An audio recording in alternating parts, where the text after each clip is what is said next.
Could the New England Patriots transition tagging Kyle Duggar have a ripple effect on their plans in the upcoming NFL draft? Stick around. You're about to be locked in to the Locked On Patriots podcast. You are Locked On Patriots, your daily New England Patriots podcast. Part of the Locked On Podcast Network, your team every day.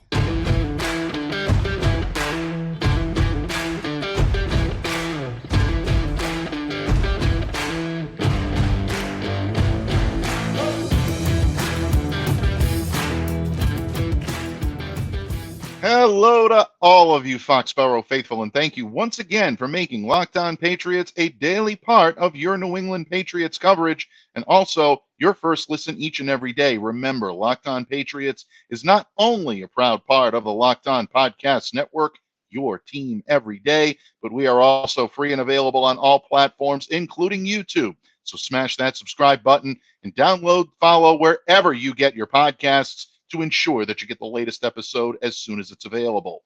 I'm your host, Mike Debate. I cover your New England Patriots for Patriots Country of Sports Illustrated, so reach out to me and let me know what's on your mind on X at MDABATENFL.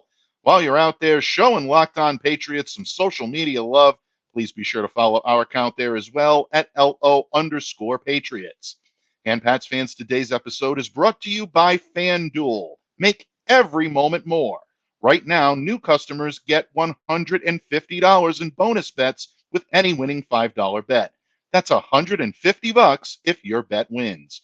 Visit FanDuel.com/LockedOn to get started.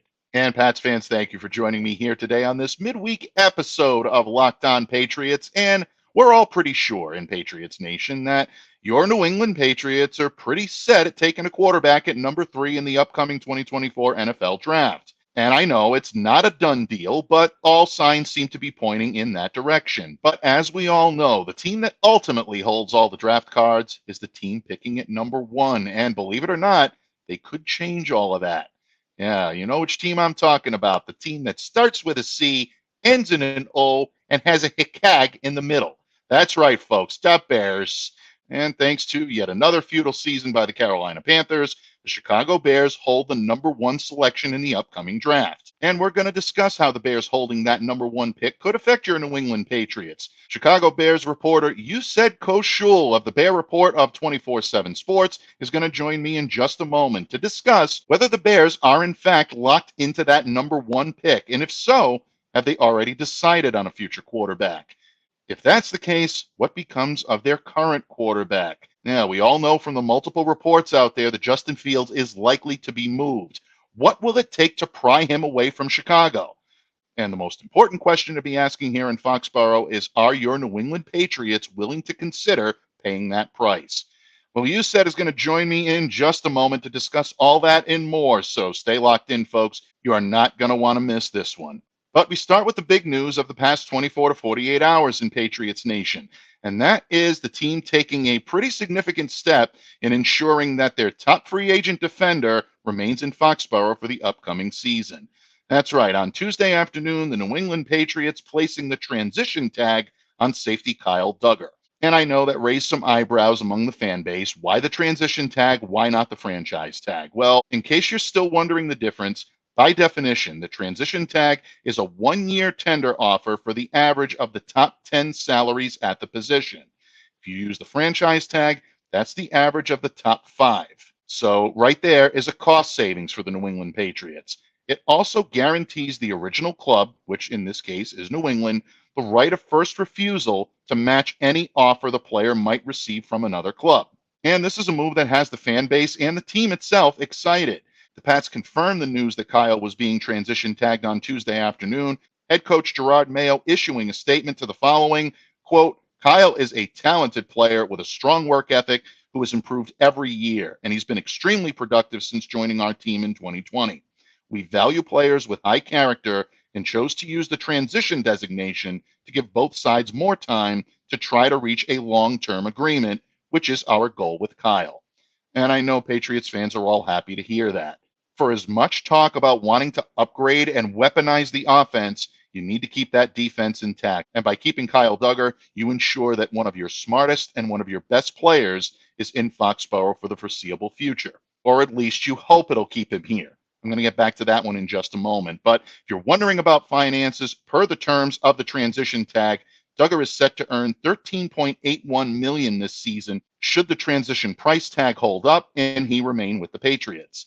Now, once again, this is a savings for the Patriots because if they had opted to use the franchise tag on Kyle, he would have received a fully guaranteed salary of $17.1 million in 2024. So almost a $4 million savings for the Pats, definitely a no-brainer. And as Gerard Mayo alluded to, it gives them more time to work out a long-term deal with him if he does remain in New England. And in my humble opinion, Kyle Duggar is worth every single penny. Since joining the team as a second rounder, number 37 overall in 2020, he's been one of the team's most reliable defenders, and he's been one of their best performers.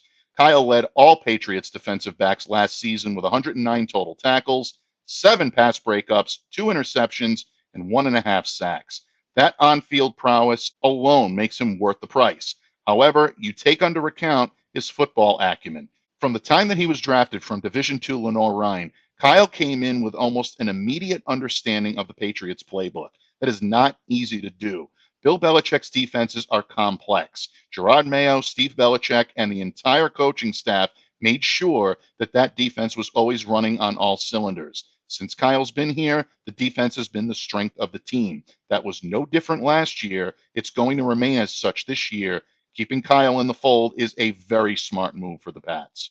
And that dual threat, so to speak, not only the ability to perform on the field, but also to understand the playbook and really help to facilitate it for your fellow teammates around you, that's going to make you more valuable on the open market. So by placing the tag on Kyle, you prevent him from reaching the open market. But I will say this, even though it's unlikely, it is possible that Kyle still leaves the Patriots this offseason. And if that happens, as I said to open the show, the transition tag could actually work to their disadvantage. And as the great Don would say, I'm going to give you my reasons. But if I'm being fair, folks, they're not really my reasons. I want to give a tip of the cap to NBC Sports Boston's Phil Perry, who did the heavy lifting here on this one. He's got a great thread on X about this subject. Make sure to go to check that out. But Phil reminded everyone that if Kyle does accept an offer that the Patriots do not want to match, he wouldn't qualify for the compensatory pick formula. In simpler terms, it means if Kyle Duggar leaves the Patriots, there would be no compensatory draft pick coming back to New England next year.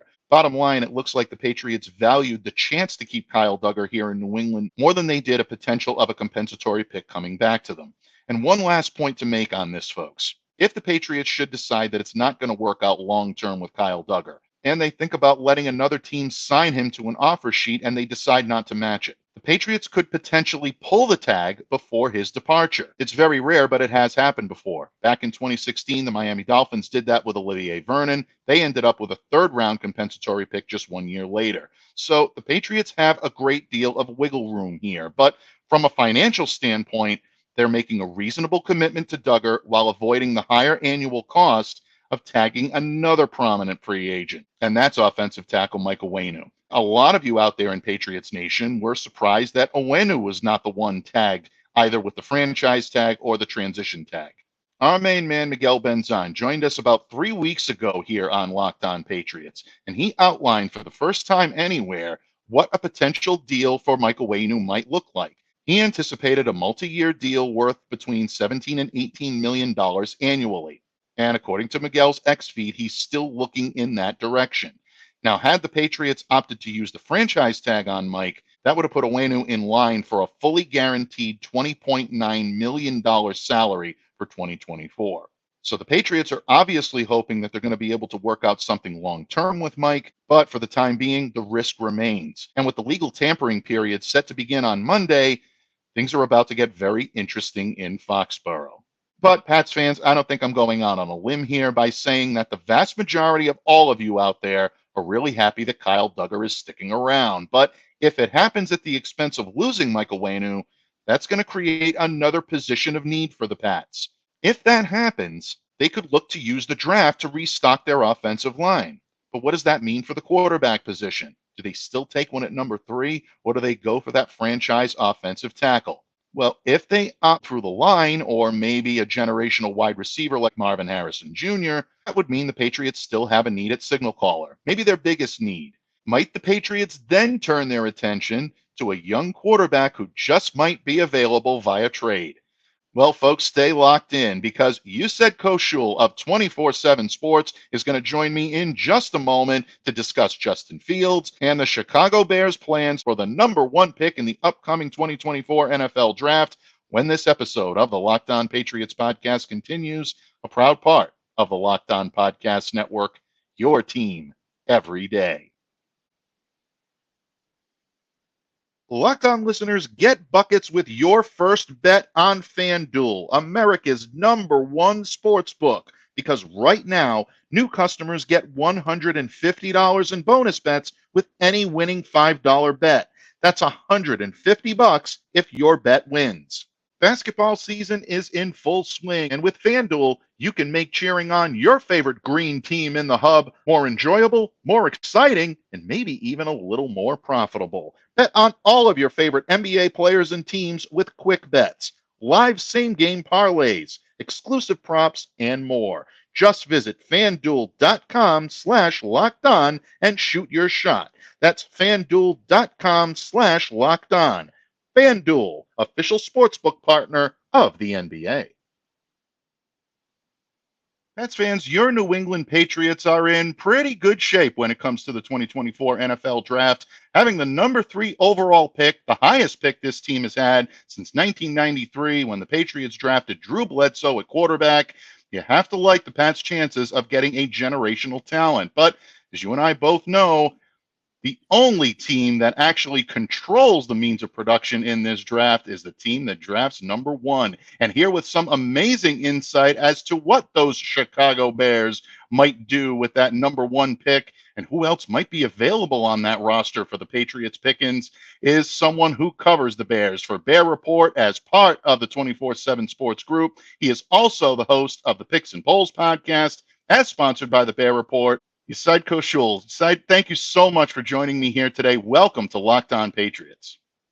Absolutely, Mike. And, thanks so much for having me on. I hope, you're doing well and, you're just kind of having as much fun covering your respective team as I feel like I'm having this year too. Absolutely.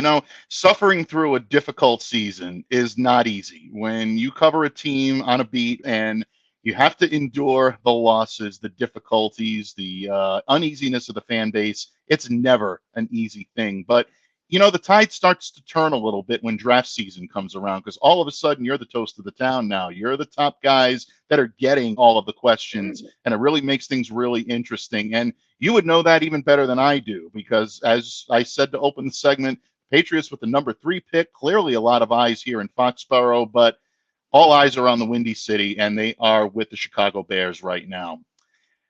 Before we get into the current Bears quarterback, who I know is garnering his own share of a lot of the attention out there, not just in Chicago media, but all over the country when it comes to NFL media, let's take a look at what the Bears are going to do with that number 1 pick. Obviously, they acquired it from the Carolina Panthers. Chicago Bears right now in the driver's seat in terms of what's going to happen with this draft. We hear all kinds of rumors that the Chicago Bears are locked into Caleb Williams at number 1, but you and I both know that until that card is submitted to Roger Goodell on draft night, nothing is set in stone. From your covering of the Bears, your insight, what are you hearing on this? Are the Chicago Bears indeed locked in to taking a quarterback at number 1?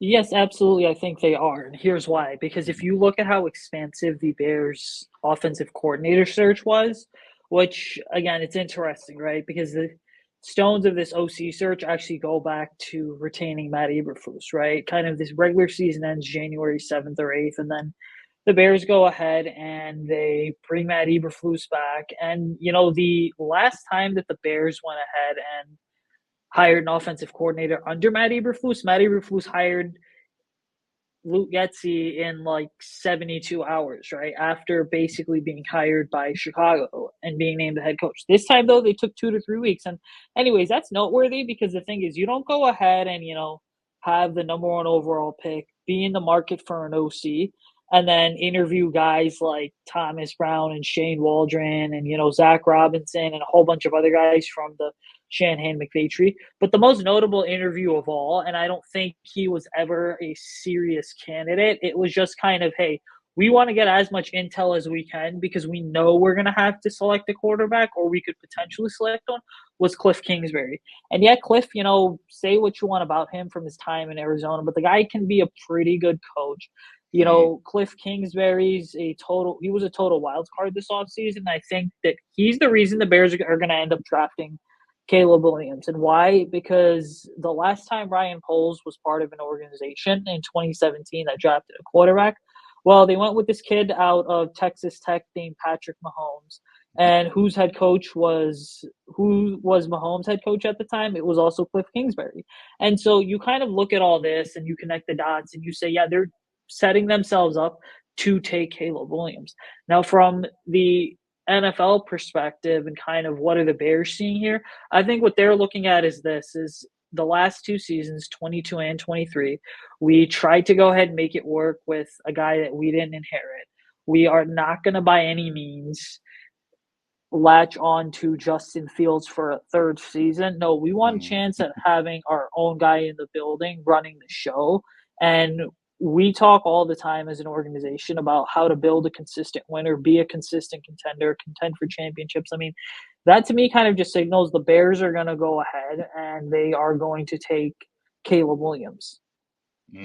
Great point and great insight. And we are going to get to that name you mentioned in just a moment, because I know Pats fans have a lot of questions on Justin Fields and what led to this point and what his future in Chicago may look like and whether or not that may coincide with a future in Foxborough, because there are still rumors out there that connect the Patriots to Justin. So we're going to clarify those in just a moment, folks. But I'm glad that you mentioned that the Bears are not only, in your estimation, locked into taking the quarterback at number one, but also that quarterback being Caleb Williams. We could see the handwriting on the wall as well. Cliff Kingsbury and the connection there coming in, advising, basically made it look like this is exactly what the Bears wanted to do. And we also share, your affection for Cliff. I know there's a lot of NFL pundits out there right now, especially in Arizona, and they'll have some things to say about Cliff. But don't forget, he's a homegrown talent up here in New England. He played up here for a little bit, spent some time under Bill Belichick alongside Tom Brady. So, he's had the opportunity to really, I think, make his reputation here in New England. But is there any situation where they had considered, or you think they may have seriously considered, going with either Drake May or Jaden Daniels? Because right now it's looking like those are going to be the Patriots' two picks. Washington seems locked in at a quarterback. We're hearing rumors that Drake is going to be the guy there, but at the same time, there is a possibility that they do go Jaden and Drake does slip to the Patriots. Any thoughts from your estimation on whether the Bears seriously considered those guys? Yeah, I think they did seriously consider them, and here's why. NFL Network did report that the Bears were meeting with all the top quarterback prospects. Now, that to me is interesting because you can take that at kind of two different sort of levels here. You can take it at the level of, well, they have the first and the ninth overall pick, two top 10 picks. That means that they just surely have to do their homework on all the top prospects. I think you can also look at it. You can also kind of go ahead and say, well, what they essentially have is the first overall pick, so they're not going to lock onto one guy specifically. They're going to look and see, is Caleb really worth all the media hype and the fan hype and all the hype he's generated over the last 2 years compared to a guy like Drake May or Jaden Daniels? Does one of these three guys fit into our offense better than maybe the other two? So, they have a lot of different things to consider there, and I don't think at this point in the process that they're going to move off Caleb Williams anyway. And the reality, I think, is simple, is that you kind of look at where they're at, and Caleb is about as good as it gets, right? For a quarterback prospect. Like, it is not just the fact that the Bears are picking first overall, and they have a quarterback in Justin Fields, who, again, has been up and down, but showed some potential. I think, any team that would be picking first overall, they would probably be lining up for Caleb Williams unless they had a Hall of Fame center, a Hall of Fame guy under center. Very good point. Excellent point. And look, Caleb Williams' resume speaks for itself, folks. I think it really kind of does make, as Usayd said, it makes it sort of self-explanatory. I mean, 69% of his passes completed last season, 3,633 yards, 30 touchdowns, just five interceptions, 11 rushing touchdowns. This guy is an elite playmaking prospect without question. Top quality arm talent, and his ability to go off script to create the big play not only makes him exciting, but it also makes him a guy that you know you can trust in any situation. That leads me to my next point, Usayd, and we're going to talk about that in just a second, because the New England Patriots right now at number 3 are also very much considered a lock to take a quarterback. But again, it is not set in stone because there are veteran options out there that may catch their eye, one of which happens to reside in the Windy City right now. A quarterback, by the way, that the Patriots brass scouted heavily when he was available in the 2021 NFL Draft. Obviously, the Patriots did not go that route. They selected Mac Jones. However, an opportunity to snag Justin Fields away from the Bears may exist. We're going to talk in just a moment about how realistic that's going to be, and also what type of package would it take to pry Justin Fields loose from the Bears in the Windy City. Usayd Koshul is going to continue his discussion with us right here on the Locked On Patriots podcast when we continue, a proud part of the Locked On Podcast Network, your team every day.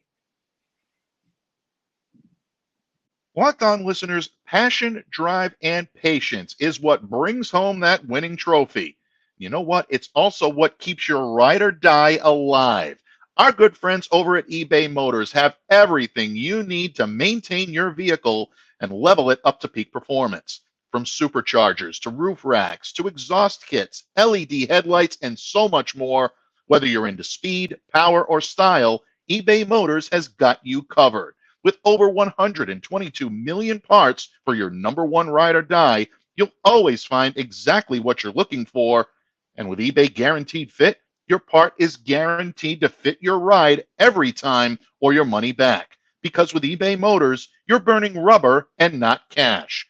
With all the parts you need at the prices you want, it's easy to turn your car into the MVP and bring home that win. Keep your ride or die alive at ebaymotors.com. Eligible items only. Exclusions apply. eBay Guaranteed Fit only available to U.S. customers. Pats fans, thank you very much for joining us here today on Locked On Patriots, spending time of your midweek here on the pod. And joining me here today is one of the best in Bears coverage from the Windy City. You know his great work from 24/7 Sports Bear Report. He is Usayd Koshul. And in the previous segment, we talked a lot about the New England Patriots, and we talked a lot about the Chicago Bears and their intention to select a quarterback at number 1. In your expert professional opinion, you believe the Bears will indeed go number 1, Caleb Williams, and there's a lot of evidence to support that. So if, in fact, the Bears are going to go quarterback at number 1, it's almost a foregone conclusion that they're going to be looking to shop Justin Fields. Not really a revelation. We've seen tons of rumors surrounding basically every major media outlet has submitted their potential packages to pry Justin loose from Chicago. Before we get into what it would take to get him here in New England, because you know New England is quarterback hungry, if they decide not to go quarterback at number 3, I think they would love the opportunity to get a veteran like Justin in here. And we'll talk about that in just a moment. But kind of walk us through what got to this point. We know there was a lot of anticipation when Justin came in, but it seems like this marriage just never worked out the way both sides hoped. It's never really worked out. And again, you know, the Bears with quarterbacks, and I know this is going to be kind of a weird analogy, but they're like the two people in a friend group that are in a relationship where everyone kind of sees it's not working anymore, but those two people decide, like, we're just going to try to keep this thing going, you know, and I that's kind of the easiest way to describe it. And then ultimately it just doesn't work out, right? There's, I think, a certain human element to this whole thing as well, where you look at Justin coming out of Ohio State. And by the way, you know, I knew about 4 to 5 days before the 21 draft that they were going to be taking Justin Fields because I had known that they had done that much work on him. I kind of look at it now and I say, you know, it was the right decision at the time. But what the Bears did afterwards was completely wrong because there was an interesting divide that kind of happened between the local Bears media plus the national media that summer where everyone in the local media was like, hey, you know, you've got Ryan Pace and Matt Nagy. They're clearly on the hot seat, but Well, they finished the 2020 season on the hot seat. Going into 2021, if they do draft a quarterback, which they did, give them at least 2 years to prove themselves. And if you have to, hit the reset button at the start of the 2023 offseason. Well, the Bears didn't do that. Then they brought in Matt Eberflus, and the first year under Eberflus, 2022, which was Fields' second season, it kind of looked like the Bears were well on their way to building something. I mean, there was a point where they were, I think, like number one or number two in scoring over a 5 to 6 game stretch. And then you look at the 23 offseason where you go ahead and you have the first overall pick, you trade for DJ Moore, you acquire that additional first round pick that's first overall this year, and everyone is kind of thinking, well, you got Chase Claypool. He's had a full offseason under his belt. You have Darnell Mooney coming off the offseason surgery. You got DJ Moore. You have Cole Kmet. You have, a couple legit weapons along with a pretty solid running game. Like, the Bears could actually take off here with Justin Fields. And it never really happened because you watch this thing from start to finish. And they got off to this incredibly slow start.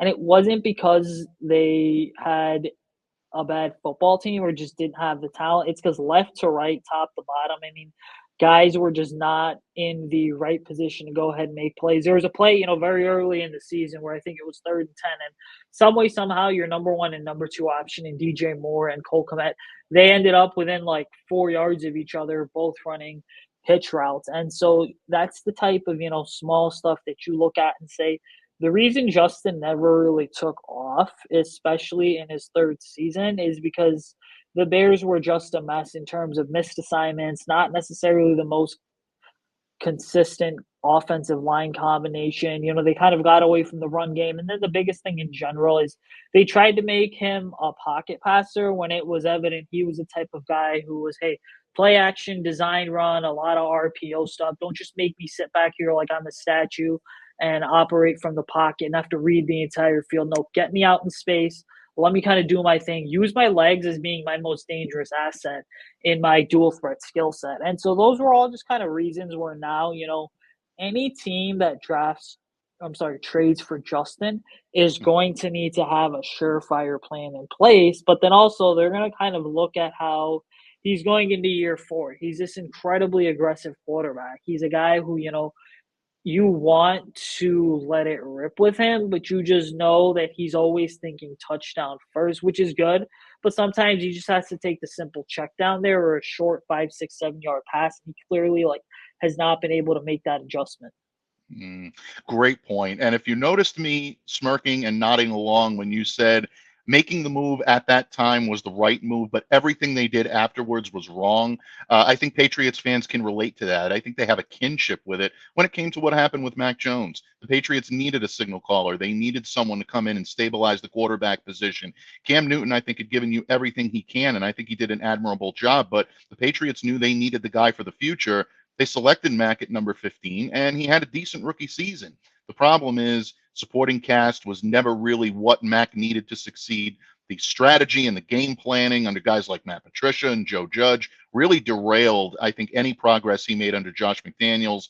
And by last year, just the relationship was absolutely beyond repair. So that's why the Patriots are now in the position of seeking a quarterback. And most of the reports coming out of Foxborough, including the sources I speak with daily that are close to the team, believe that number 3 quarterback is probably the way they're going to go. But nobody seems to be willing to rule out the possibility of trades or free agency. And Justin Fields' name continues to come up in trade talks when it comes to the New England Patriots.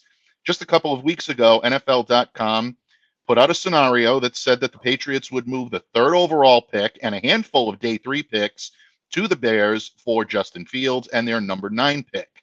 Well, shortly after that, my colleague at Sports Illustrated, Albert Breer, kind of came up with his own scenario saying a little too aggressive for the Patriots at that point because they do hold that number 3 pick and can get someone very talented with it. Patriots may be more willing to part with, well, according to his formula, a 2nd or a 3rd rounder packaged with maybe 1 or 2 day 3 picks as well, and probably trying to use that to get Justin. I'm always of the ilk that virtue lies in the middle. I don't think you're going to get pie in the sky, but I don't think that the Bears should or will settle for a bargain basement offer. So if you're looking now at a potential package from either the New England Patriots or really anybody, in your estimation, from all of the recon that you've been doing on this, what realistically do you think it would take for the Patriots to pry Justin Fields away from the Chicago Bears? I mean, I don't think it would honestly take much, especially when you're a team that's kind of sitting there with the third overall pick. The advantage that you have is you're likely holding on to that pick, right? There's no way Mhm. that Gerard Mayo and Robert Kraft are going to sign off on, hey, let's, send over the third overall pick for a quarterback Right. that we're going to have to make a decision on in terms of paying him versus not paying him. And I Mhm. say that, I think what happens ultimately is this: is if you're the Bears, you're looking at some of the second and third round picks that New England has, some of the day three picks, like a fourth, maybe a fifth rounder. You're reaching into the cupboard of draft picks for 2025, and you're saying, hey, we'll give you, let's just say, a second or a third this year. We'll give you, whatever, a third or a fourth next year, right? Reaching into that 2025 capital. Because from the Bears' vantage point, what they've kind of gone ahead and done is they've used the Sam Darnold and the Alex Smith trades kind of as a baseline. You look at some of these other quarterbacks that have kind of been high first round picks and they've gone to other places. I mean, it's hard to really count on them succeeding. Now, the one big thing that Justin does have working against him, which is, again, why I don't think the Bears are going to get the compensation that, a lot of people originally hoped for, is that he's going into year 4. You have to make a decision on his 5th-year option in about 2.5 to 3 months. If you're trading for him, you're probably declining it and telling him, hey, go out and play lights out, and we'll consider signing you going into 2025 to a long-term deal. Or they say, look, we're comfortable picking it up at about $25 million a year. We Mhm. will pay you that through the end of the 2025 season. And then based on 2 years of work and production, we'll kind of see, hey, what can we do for you? But really, for a lot of teams, I mean, they kind of look at it, right? And it's so prevalent for New England is if you know you're going to trade for Justin Fields, that opens up the third overall pick to A, trading back for more draft capital, or B, going ahead and taking a guy like a Marvin Harrison Jr. or a Mhm. Rome Odunze or Malik Neighbors with that pick, or you're going ahead and you're saying, hey, we want our young quarterback and we're just going to go with our rookie because short term and long term, it just makes more sense because that rookie is going to be much cheaper and buys us more time than trading for this sort of immediate veteran.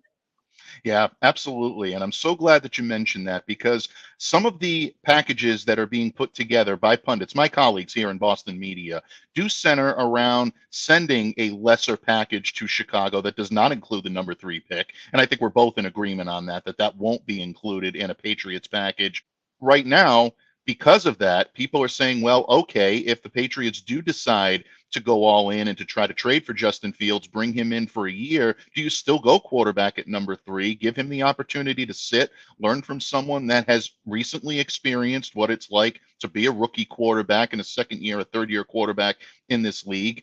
Justin will be playing for an awful lot. If they do decline that option, he'll be playing for his next contract. So he definitely wants to put his best foot forward and then say, okay, well, our rookies learned from him 1 year. He can go out, get his big deal, and we've traded for him and brought him in for a year to kind of prove himself. I think that's something that Patriots fans are still intrigued with, and I think that's one of the reasons why these trade talks won't go away. Me personally, from what I'm hearing in Boston, and also my own personal thoughts on the matter, I don't believe the Patriots will go this route. But it's always good to hear from the other side, especially when we have an insider like you on the other side giving us the information we need. You said, what can I say? I absolutely appreciate you taking the time out to join us here on Locked On Patriots. Your insight when it comes to the Bears and the number 1 overall pick, and also your insight when it comes to Justin Fields and where he may be headed. Before I let you go, please let everyone know where they can reach out to you, interact with you, and anything else you'd like to inform our listeners so they can check out your great work. Yeah, I would just say thanks so much, guys, for tuning into the show and listening to what I have to say. It's going to be exciting when we get 2 teams like the Bears and Patriots that are kind of, the last time both of them drafted a quarterback was in 2021. And, lo and behold, look, just a few years later, we're kind of Mm. going to be drafting, I think, quarterbacks who are going to be tied at the hip, presumably forever. You guys can check me out on the Bear Report website. I do articles, podcasts, breakdowns as well. And then my social media, which is Twitter, YouTube, Facebook, TikTok, and Instagram. It's all at Usayd Koshul. So again, just my first and last name. Yes, I cover the Bears, but I will always, be willing to talk about just general NFL stuff along with, college football, NFL draft prospects, all that kind of good stuff. Absolutely, folks. And I can tell you, Usayd is one of the best, one of the most complete analysts out there, a valued friend, and definitely a valued colleague here on Locked On Patriots. We definitely look forward to having you back shortly, maybe just before the draft or maybe a little bit after, to discuss the aftermath of all of this and how these two teams are shaking out. I think it's very interesting that you said that the quarterbacks that are selected in this draft by both the Chicago Bears and the New England Patriots probably going to be linked throughout history. And who knows? Maybe we're seeing the budding of a new rivalry way down the line between these two franchises. Yeah, we got the Brady juke on Urlacher. That was nice to see, but you guys have one of the most lopsided Super Bowl victories in a lot of history between these two franchises. And I definitely appreciate you coming on today. Thank you so much, my friend. And we will have you back here on Locked On Patriots. And folks, thank you for taking time out of your day to spend with us here on Locked On Patriots. Don't forget, join us tomorrow when our good friend, the Count of Murphy Fisto himself, the legendary Thomas Murphy, joins us to talk anything and everything Patriots. You're not going to want to miss it. But in the meantime, I am Mike Debate, reminding you all to stay safe and to stay well and to be the change you wish to see in the world. Have a great day, everyone, and we'll see you back here again tomorrow on Locked On Patriots.